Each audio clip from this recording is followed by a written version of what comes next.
Hello friends, आगामी महिला पर्यवेक्षक की जो एग्ज़ाम है उसके लिए हम एक इम्पॉर्टेंट टॉपिक पढ़ेंगे जो कि है मातृ मृत्यु दर और शिशु मृत्यु दर। अब मातृ मृत्यु दर क्या होती है?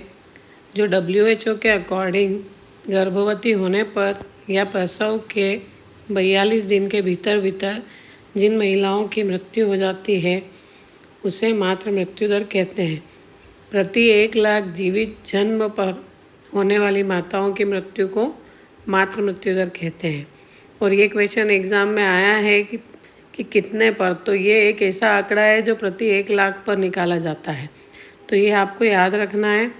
और सबसे कम मातृ मृत्यु दर कहाँ पर है? केरल में, जो कि है 30 प्रति 1 लाख। और सबसे अधिक मातृ मृत्यु दर है असम में, जो कि है 205 प्रति 1 लाख। और मध्य प्रदेश का आंकड़ा है मातृ मृत्यु दर का 173 प्रति 1 लाख। अब संयुक्त राष्ट्र जो संघ है उन्होंने मातृ मृत्यु दर को घटाकर 100 से कम करने का लक्ष्य 2030 तक का रखा है। मातृ मृत्यु दर हम कैसे निकालेंगे? उसका एक फॉर्मूला होता है कि number of maternal death upon number of live birth into 1 lakh. मतलब गर्भावस्था से लेकर प्रसव के 42 दिन तक जितनी भी माताओं की मृत्यु होती है उसके बटे में हमें नंबर ऑफ जितने नए नवजात शिशु पैदा हुए हैं इंटू 1 लाख करेंगे तो मातृ मृत्यु दर निकल जाएगी। अब मातृ मृत्यु के कारण क्या होते हैं? तो गंभीर रक्तस्राव प्रसव के समय, प्रसव नाल का छोटा होना, महिला को एनीमिया होना, BP होना, गर्भावस्था में कोई संक्रमण होना। इस प्रकार से मातृ मृत्यु दर के जो पॉइंट्स आपको बताए हैं आपको सब याद करना है। इसमें से एक क्वेश्चन तो हर बार एग्ज़ाम में आता ही है, या तो फॉर्मूला पूछ लेते हैं या मातृ मृत्यु दर क्या होती है, इस प्रकार से कुछ भी क्वेश्चन बन सकता है। अब शिशु मृत्यु दर, शिशु मृत्यु दर क्या होती है कि जो बच्चे जन्म से लेके 1 वर्ष तक के जो बच्चे होते हैं प्रति 1000 जीवित जन्मों पर होने वाली मौतों की संख्या को शिशु मृत्यु दर कहते हैं या IMR कहते हैं, इन्फेंट मोर्टालिटी रेट। अब इसको हम कैसे निकालेंगे? 0 से 1 वर्ष तक के जो बच्चों की मृत्यु हुई है उसके अपॉन में जितने कुल बच्चे जन्मे हैं इंटू 1000, ये प्रति 1000 में निकलता है।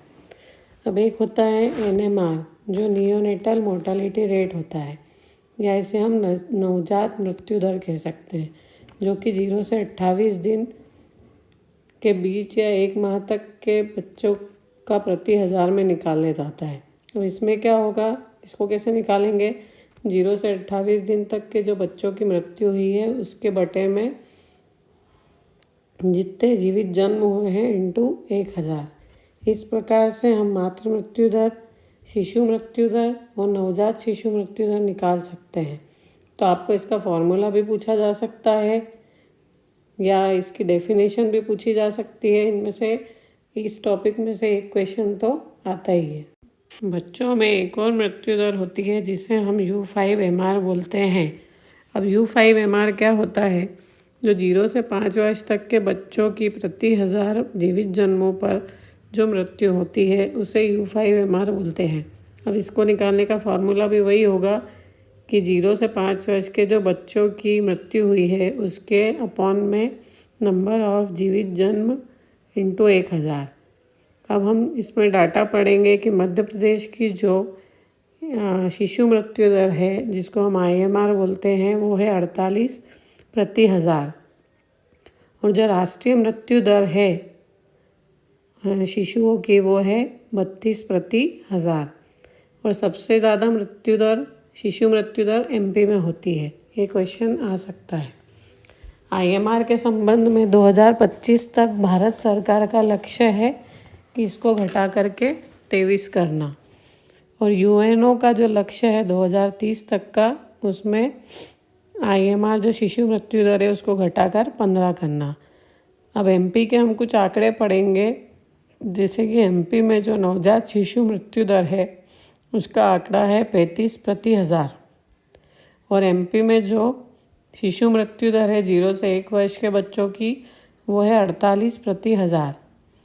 और एमपी में जो U5MR जो 0 से 5 वर्ष तक के बच्चों की मृत्यु है वो है 56 प्रति 1000। सर्वाधिक मातृ मृत्यु दर की बात कर रही हूँ मैं।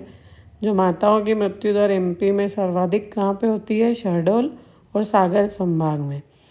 अब आपको एक बात ये भी पता होगी कि कुपोषण भी सबसे ज़्यादा किस संभाग में है? तो शहडोल संभाग में। और मातृ मृत्यु दर भी सबसे ज़्यादा कहाँ पे होती है? शहडोल संभाग में।